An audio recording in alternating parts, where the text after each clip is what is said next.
IVM. Hi, I'm Utsav, a behavior researcher by training and a slow traveler by passion.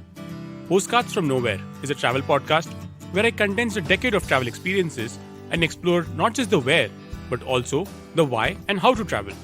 My stories emerge from slow traveling the less explored parts of the world: Bosnia and Herzegovina, Armenia, Uzbekistan, and even China.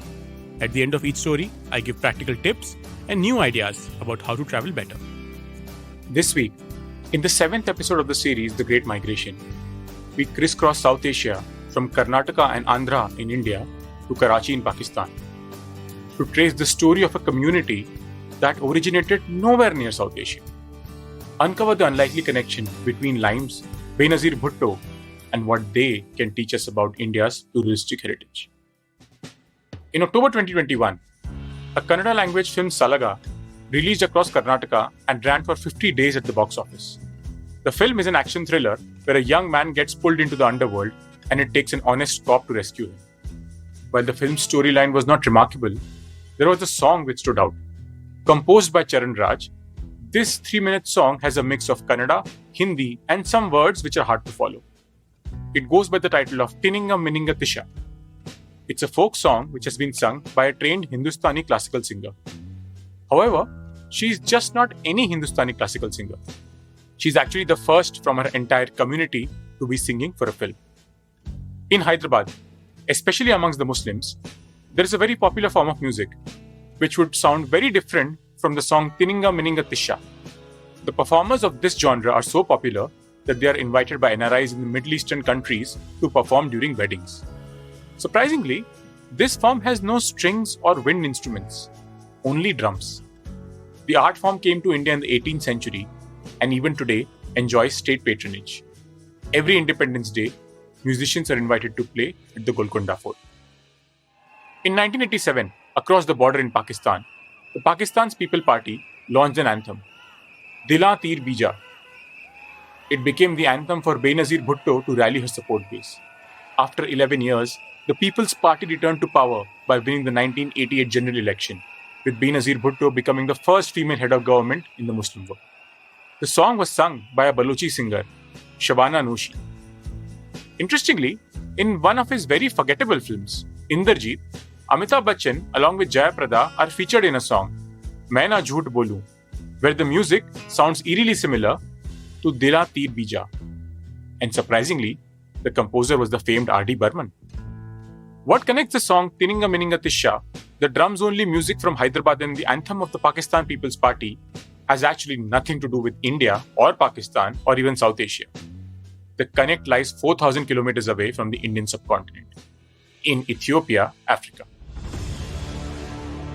Between the mid-15th and the 17th centuries, the slave markets of the Arab world began importing slaves from Ethiopia as servants. But these slaves were also re-exported to meet the demand for military labor in the Deccan Plateau. The most famous amongst them was Malikambar, who in the 16th century was purchased by the Nizam Shahi of the Sultanate of Ahmednagar. His upward mobility, however, was stunning. Once his master died, he was freed. He raised his own cavalry, which grew from 150 to 7,000 in a short span of time, and revitalized the Ahmednagar kingdom. For over a decade, he continued to frustrate Mughal Emperor Jahangir, for not only the military defeats annoyed Jahangir, but the color of his skin annoyed him further. On his death, even the Mughal chroniclers praised him and noted that it possibly led to the ascendance of the Marathas led by Shivaji. But these Africans were not always slaves. Many came to India as traders and sailors.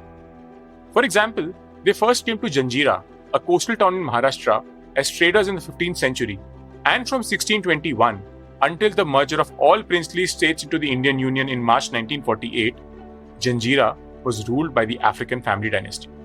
Today, numbering just under 100,000 people, this community is primarily settled in parts of Gujarat and Karnataka.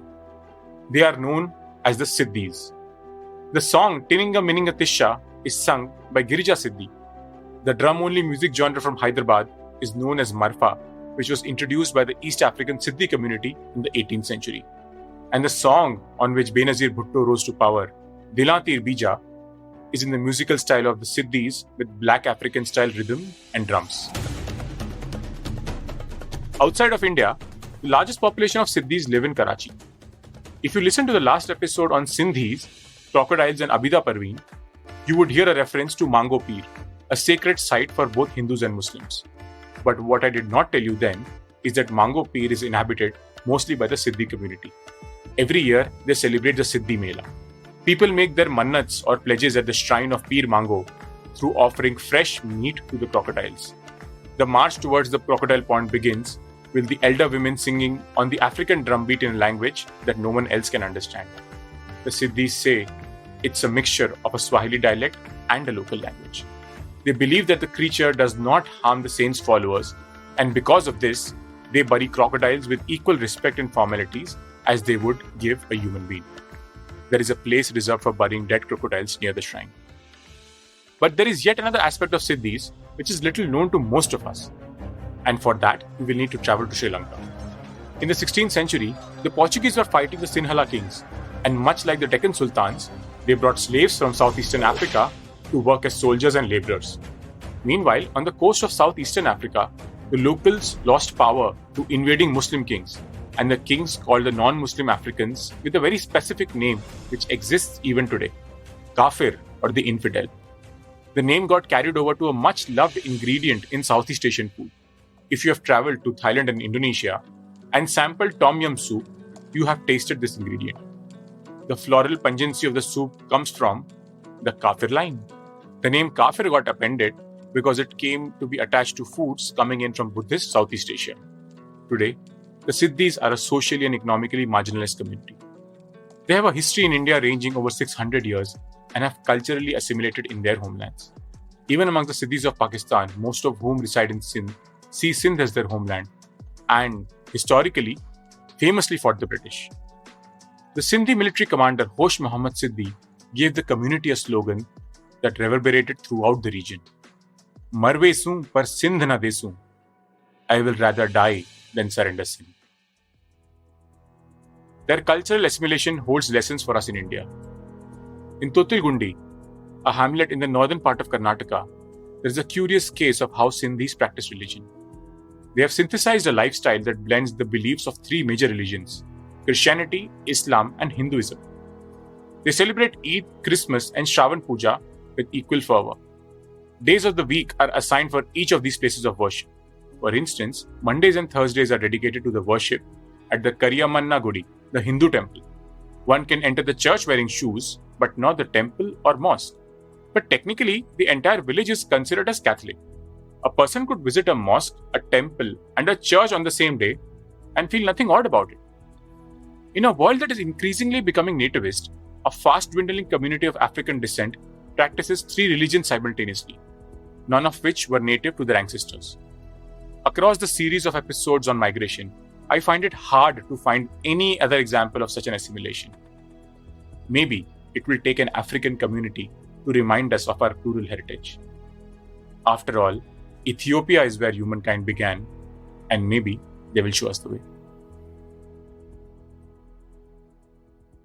If you like this podcast, don't forget to check out other interesting podcasts on the IVM network. You can listen to us on the IVM Podcast app or ivmpodcast.com. You can also follow us on our social media. We are at IVM Podcasts on Twitter and Instagram. If you want to reach out to me, I am Utsav Memory on Twitter and YVTravel42 on Instagram. Hey everybody, it's been another great week on the IVM Podcast Network. On the Habit Coach, Relationship and Dating Coach, Yaduvir Singh joins Ashton. He explains how the subconscious mind affects our relationships. On Big Talk About Tiny Humans, Devi Shobha and Meghna talk to Dr. Swati Popat-Vats about container baby syndrome. On Press Decode, Sarah Vagda and Prafula discuss scammy health foods and doping at the Olympics. What's wrong with Joe Rogan? On Smarter with Sid, Siddharth dives deep into his latest controversies. And on Tere Mere Raste, Kesho tells us how a visit to the Taj Mahal can overpower you with love. Do follow us on social media. We're IVM Podcast on Twitter, Facebook, Instagram, and LinkedIn. And remember, if you're enjoying this show or any of our other shows for that matter, please do tell a friend. The word of mouth really helps. Also, don't forget to rate us on whatever platform you're listening to us and check us out on YouTube. You can check a list of all our channels at ivmpodcast.com/YouTube. And finally, we'd like to thank our sponsors this week, Bank of Baroda and HDFC Life Insurance. Thank you so much for making this possible.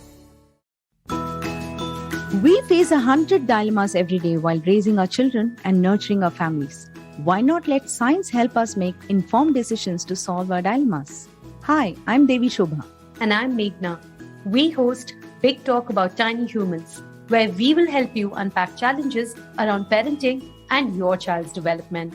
And more importantly, we will equip you with research-backed strategies that you can readily act on. Tune in to our podcast every Wednesday on the IVM Podcasts app, website, or your favorite podcast platforms.